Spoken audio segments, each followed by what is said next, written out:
Olá, meus queridos amigos, tudo bem com vocês? Esse final de semana acabou o Super Mundial, sei lá, Copa do Mundo de Clubes, a competição mundial que envolve clubes, da forma que você quiser chamar. Teve muitos nomezinhos, eu acho que o nome oficial acabou ficando Copa do Mundo de Clubes. Ela chegou ao fim. É... Eu planejava falar sobre um todo dela aqui, falar em especial sobre ela em esqueleto, ela formalmente, mas pra gente daqui, pra nós brasileiros, as equipes brasileiras roubaram a cena, né? Elas acabaram chamando muita atenção. Não sei se eu vou falar da competição num todo, mas algumas pitadas serão ditas aqui, provavelmente. É, Vamos falar do que mais nos interessa, são os times brasileiros, é o impacto para o nosso futebol que isso pode acabar causando, ou pode não acabar causando, eu espero falar sobre isso. Aos mais atentos aí, existe um vão no nosso cenário dessa vez, ó, tem um livro que está faltando aqui, e se você é teórico, você já ligou os pontos, com certeza, porque hoje eu não estou sozinho aqui, dá oi pra gente, atrás das câmeras, minha namorada Érica Palmeira está aqui, doutora Érica, mais conhecida, e aí ela roubou um livro ali da estante, ela está lendo Susan Sontag, Questão de ênfase, é uma coletânea de ensaios, recomendo a todos, muito bom, e ela tá lendo ali enquanto eu gravo, e por isso a risadinha no começo. Tchau, Érica, e por isso a risadinha no começo, por isso o vão na estante. Enfim, vamos falar de Super Mundial, Copa do Mundo de Clubes, Mundial de Times de Futebol, e vamos lá dar uma apanhada geral sobre o que foi a presença dos times brasileiros nesse campeonato. Sem dúvida alguma, e acredito que sempre que formos falar desse momento, o primeiro comentário é que foi lindo. E ponto, sabe? Talvez isso aqui vire um morde e assopra às avessas, né? Um assopra e morde. Eu acho que eu até gosto mais disso quase sempre. Foi lindo, foi lindo. A competição formalmente quase não tinha como ter erro, né? Digo, a competição em seu esqueleto, em como ela ia se comportar. É a mesma lógica da Copa do Mundo de seleções. Eu não quero entrar aqui em detalhes da opinião, das opiniões sobre a competição, como eu já falei no começo do vídeo, mas eu acho que é tão inquestionável quanto é inegociável destacar que houve um acerto formal da competição. Para que esse apreço fosse possível, né? Os jogos se situavam ali, então eles são frutos do processo dessa competição, da produção dessa competição. Então, qualquer destaque já parte necessariamente daí. Foi lindo, talvez por em alguma medida, em algum momento, ter sido chocante pra gente, né? Presenciar ali essa competitividade. E depois do choque foi lindo pela empolgação que a gente sentia. Ainda tem do que eu pretendo falar aqui durante o vídeo, mas era a torcida brasileira quase em uníssono, assim, quase em um único som. É uma retomada da autoestima dos clubes brasileiros. Foram jogos plenamente empolgantes mesmo, por serem bons, por serem competitivos, por serem inteligentes. Eu quase chorei pelo Fluminense, de felicidade e de tristeza na eliminação. Um dos jogos que eu fiquei mais transtornado, mais malucos, e doutora Érica Palmeiras está de prova aqui, foi Flamengo vencendo o Chelsea. Maluco, fiquei pirado com esse jogo, subindo numa parede. Tem a revolta pelo Botafogo ter sido completamente covarde contra o Palmeiras. Tem o Palmeiras se complicando contra o Miami. Isso também é empolgante, isso faz parte do jogo. Tem o Botafogo fazendo a partida da história contra o PSG. Sei lá, antes de qualquer apreço aos resultados, pelas conclusões e pelas discussões que a gente pode gerar agora, torcer no Mundial foi muito legal, foi muito divertido. O campeonato, do ponto de vista mercadológico, que é o que se procura ali, ele foi muito bem sucedido, assim. Como eu falei, não pretendo entrar na discussão do que é o campeonato, dos meandros, dos pormenores ali que a gente tem para discutir formalmente, estruturalmente a coisa ali. Existem muitos problemas, até mais problemas do que qualidades, Como não é o foco aqui, fica aqui o inevitável destaque, a qualificação mesmo. O campeonato foi extremamente divertido. E por mais breve ou sem muita empolgação, sem muito prazer que possa ter parecido esse momento do apelo que eu faço no começo do vídeo, esse momento do bom gosto, né? É passado uma semana, um pouquinho mais de uma semana já do último brasileiro sobrevivente na competição, e eu acho que já podemos começar a conversar, e começar com ênfase aqui no começar a conversar sobre alguns resultados dessa competição. Eu não quero chamar de impacto, isso a gente só vai poder ver com o tempo, não diferente a grandeza desses eventos, mas algumas conclusões mesmo a gente pode tomar agora. Primeiro eu quero já bater de frente com vocês do nacionalismo, tá? O que pode soar contraditório, já que eu vou basicamente só falar, estou fazendo um vídeo sobre os times brasileiros e vou muito aqui falar sobre narrativa europeia ou qualquer coisa nesse sentido.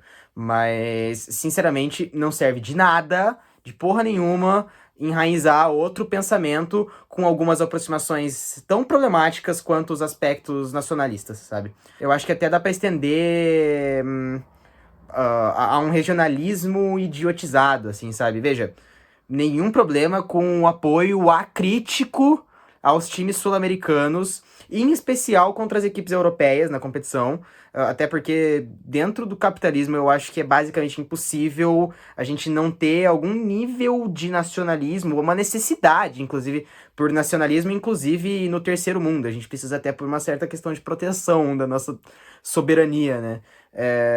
O problema mesmo, ele reside na condescendência da narrativa.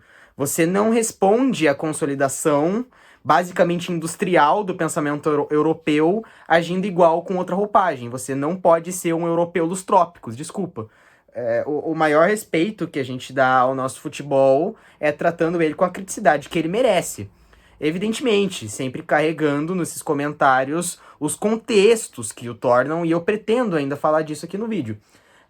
Mas nunca criticamente celebrar uma vitória brasileira meramente por ser brasileira, sem que isso gere, assim, portanto, um processo de pensamento a respeito da presença marginal do nosso futebol, não só do futebol, evidentemente, no mundo. O que eu quero dizer, assim, sintaticamente aqui, é... vencer somente por vencer não significa de nada, e isso não é sobre o resultado, sabe? Ou a boa prática do jogo, qualquer coisa assim. É sobre o processo de intelecção desse conjunto. Celebrar por celebrar, enquanto torcedor, eu também fiz, e tá tudo bem. É... Analisar em sentido de celebração pela região X vencer a região Y não gera nada, não produz nada. Nacionalismo não serve de nada. Povo é povo em todo lugar. E em todo lugar ele tá embreado dos seus pensamentos consolidados por suas raízes culturais, sabe? Não há povo mais povo ou menos povo por. Sei lá, sabe? Não há povo mais povo nem menos povo. Por isso a celebração nacionalista, ela é simplesmente reforçar o nacionalismo deles que nos oprime. Não vale de nada, é burro. Como eu falei, a roupagem agir como agem conosco e como nos incomodamos que agem conosco, não muda nada se a gente mudar essa roupagem para uma roupagem própria. É o nacionalismo, é o eurocentrismo com camisa brasileira. Pra quê? Sabe? Formalmente vocês estão tendo uma atitude condescendente. Eu não quero deixar que isso morra num romance aqui. Ainda que eu seja apaixonado pelo lúdico do jogo, pelas histórias, enfim. As histórias continuam existindo, elas continuam sendo histórias se nós olharmos para elas de maneira crítica, em teor crítico, os acontecimentos em teor crítico. E nele, e somente nele, a gente pode tornar concretude nesses eventos.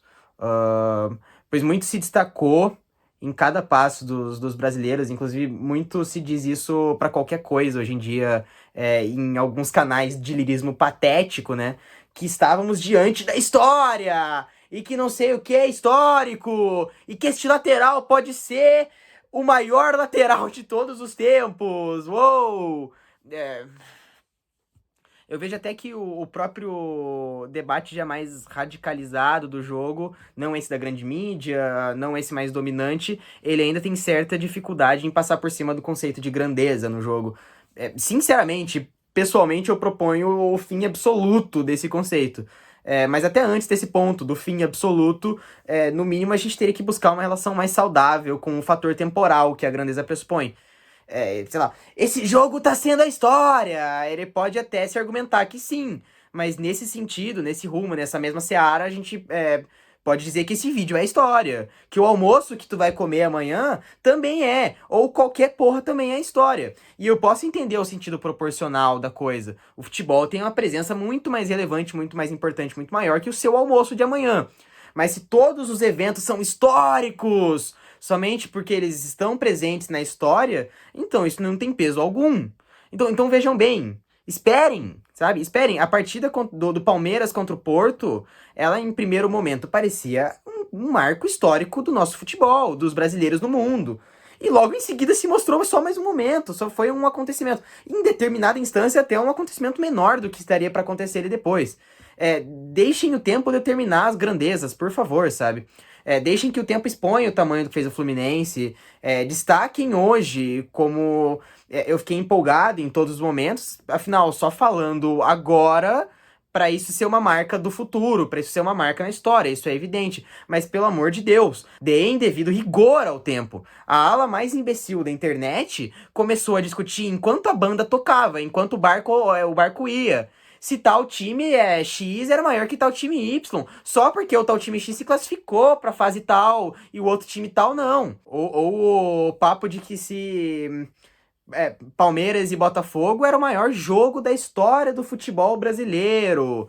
E tudo isso se dá por atribuições que elas acontecem antes, que elas antecedem o jogo. Ou seja, só se diz, só se atribui só existe essa narrativa perante esta partida porque se atribui antes à competição um pedestal de suprassumo dos eventos esportivos, coisa que só o tempo pode dizer. Querem um exemplo que é mais fácil, mais palpável, mais próximo? Quando o PSG amassou, destruiu o Real Madrid na semifinal, começaram a debater se o PSG era um dos melhores times da história do futebol. E poucos dias depois, essa conversa acabou nas mãos do Chelsea. Acabou, o Chelsea dilacerou essa conversa. Dessa forma, o que há de histórico nas participações brasileiras, eu acho que alguns impactos imediatos que o tempo vai tratar de dizer se eles são realmente tão importantes como parecem agora. Para mim, o maior de todos advém da vitória do Botafogo contra o PSG. Foi uma superação definitiva das regras dos debates esportivos. Isso é muito grande, sabe? Mas isso eu quero falar melhor daqui pra frente, logo logo. Enfim, o mais evidente me parece ter sido a recepção do torcedor, como eu já falei, do uníssono. Se você não tinha algum time rival, ou algum time que você detesta por algum nível de conexão ali, provavelmente você torcia com vigor, você torcia com vontade pelos times brasileiros. Eu não quero que soe contraditório o que eu falei aqui sobre o nacionalismo, até por eu ter falado de uma certa incapacidade de superar isso plenamente no nosso sistema de produção, mas há uma aparente união possível da torcida brasileira, principalmente derivando do retorno da autoestima do nosso jogo. Em um momento de pré-Copa, muito próximo da Copa do Mundo de seleções, isso pode ser importante, até porque o distanciamento do torcedor para com a seleção ele é um evidente problema. Agora, tudo isso sobre torcida é uma ponta de esperança que eu nem sei se a gente deve realmente se escorar tanto tendo a CBF como um potencial incrível de corromper isso como ela sempre faz. Inclusive, como bater na CBF nunca é pouco, né? Sabe? Sempre é importante. O modo de agir deles nesse momento é o de fazer um compilado, pegar todas as críticas direcionadas à gestão do Edinaldo e contrapor exatamente todos os apontamentos que faziam. E pode parecer bom, em algum nível até pode ser, mas gera coisas como essa aí que vocês estão vendo na tela.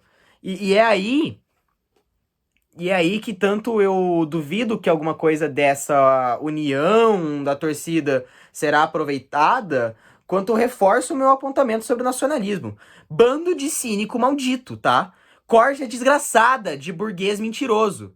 Esse vídeo, essas palavras, tudo isso aí que eu mostrei é uma piada asquerosa, tá?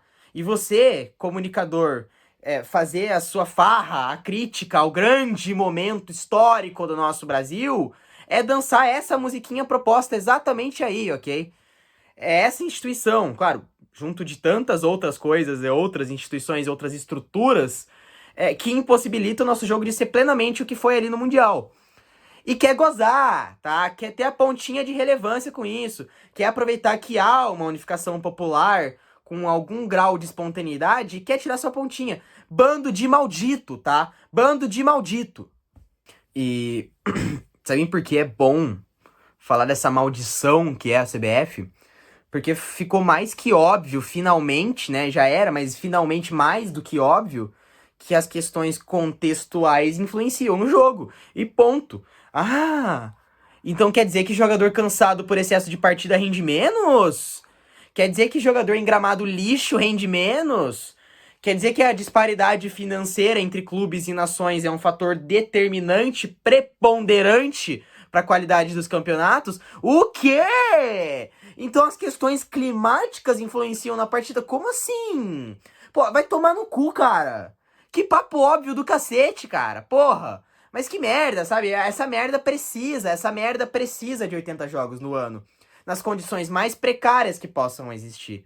E aí vai discutir a criação de uma Série E do Campeonato Brasileiro, mas vai deixar que os times que já existem com divisão vivam sucateados. E não só os times com divisão, evidentemente, pior ainda pros que não têm. E não é criando a Série E que isso muda, né? Sei lá, cara, mais um tanto de merda também. Jogo a cada 3 dias, em exposição a temperaturas extremas, em viagens exaustivas. Tudo isso ficou muito óbvio ali, finalmente. Inclusive ficou óbvio pro próprio nível europeu, que tanto se diz, que reclamou de jogar em fim de temporada, de jogar depois de muitas partidas, em forte calor. É o nível europeu que se disse, que se criou, que se determinou como narrativa há tanto tempo. E aí, claro, dispostos quase em neutralidade, o que mais gritou, o que foi mais relevante é a disparidade financeira das equipes. O Chelsea estava caindo aos pedaços. O Chelsea faz um campeonato mundial até as quartas de finais muito ruim. E terminou campeão pela luz do que foi o João Pedro entrar. Sabe, palmas ao conjunto, se encontrou durante a competição, um time de muito potencial, jogou muito bem nas partidas que foi bem. Mas o Mundial do Chelsea é fraquíssimo até o João Pedro pisar no campo. Até ele pisar no campo contra o Palmeiras é fraco. Nenhum time brasileiro pode fazer o que fez o Chelsea. O Fluminense, ele se reforçou só com um Soteldo lesionado antes, obviamente antes, não foi aos decorrer dos jogos, antes do campeonato começar. E eu nem preciso retroceder tanto na história e falar de colonização, eu nem preciso falar das nominações imperialistas, eu nem preciso falar que quem tem dinheiro tem pelos motivos que tem. Tudo isso já é óbvio nessa relação, tudo isso já é bem consolidadinho, bem evidente nessa relação. O que a gente não pode agora é bater de frente com um debate que não se debate. É murro em ponta de faca o nome disso. Acabou o nível europeu, tá? É uma farsa, e só o que sustenta uma suposta qualidade de nível europeu são as condições contextuais mais favoráveis. E todas elas estão ligadas a um dinheiro mentiroso, a um dinheiro que ele é incontável em qualquer instância normal. Ele é absurdo em qualquer instância normal. E aqui agora eu só não me refiro somente não só às equipes sul-americanas, não só às equipes brasileiras, mas também não só a equipes de futebol, tá? Não só a equipes de futebol. É um dinheiro incontável, bizarro, absurdo em qualquer instância da normalidade da vida real e ponto, tá?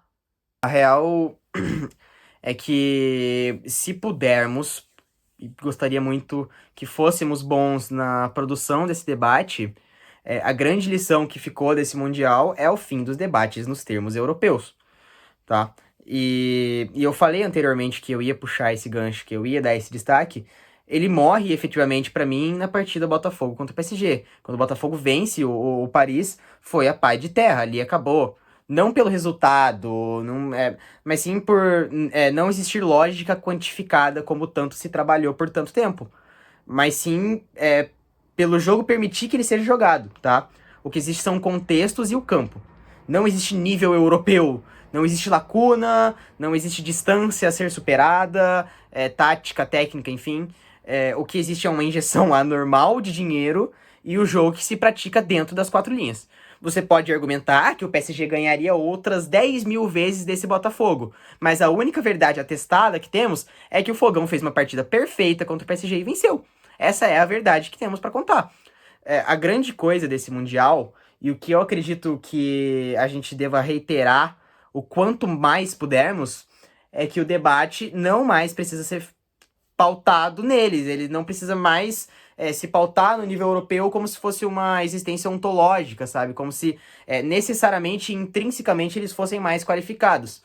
É, a derrota do futebol brasileiro estava, e diria que ainda está, pura e simplesmente no pensamento colonizado. No nosso pensamento colonizado. Eu digo que ele ainda tá porque a gente precisa, antes de tudo, reconfigurar o nosso debate, para então colhermos os frutos culturais dele. A gente precisa, antes de glorificar e de saltar e de soltar fogos pela grande competição das equipes brasileiras, e porque, olha, provamos ao mundo do nosso futebol, a gente precisa reconfigurar o debate.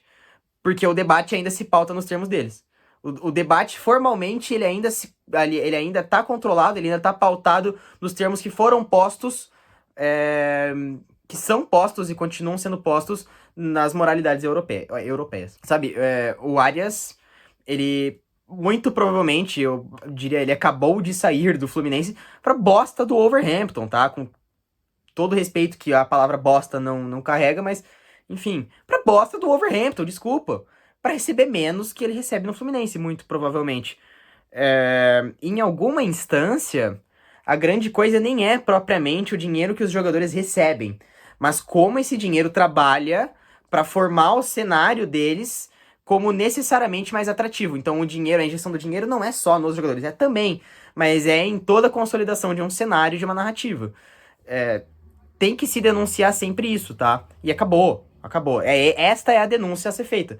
O futebol europeu não é melhor, ele é mais rico. E aí, então, pautar o debate qualitativo. Esta é a denúncia. Não adianta jogar para atingir um nível imaginário que tá veladamente, até quase não veladamente mais, imposto pelas narrativas que eles criaram. Jogar e pautar o debate nos termos que a Europa impôs como verdade última é confirmar essas verdades, tá? A nossa derrota, ela é antes de qualquer coisa discursiva. Ela é narrativa. E esse campo, ele tem que ser disputado. Esse campo, ele, pelo bem do nosso jogo, ele também tem que ser disputado. Não adianta jogar para convencer os europeus de que nós também somos bons. Olha só, olhem para nós como vocês olham para vocês. Não adianta viver se pautando no que eles pautaram. A derrota não pode começar fora do campo. Se ela existir dentro do campo, que seja honesta, sabe? Mas ela não pode começar fora do campo. E isso tem que ser bem feito, isso tem que ser qualificado. É o meu apelo maior desse vídeo. Isso tem que ser, esse debate tem que ser qualificado. Por isso eu novamente reitero a minha contradição aos nacionalismos, às narrativas nacionalistas fudidas.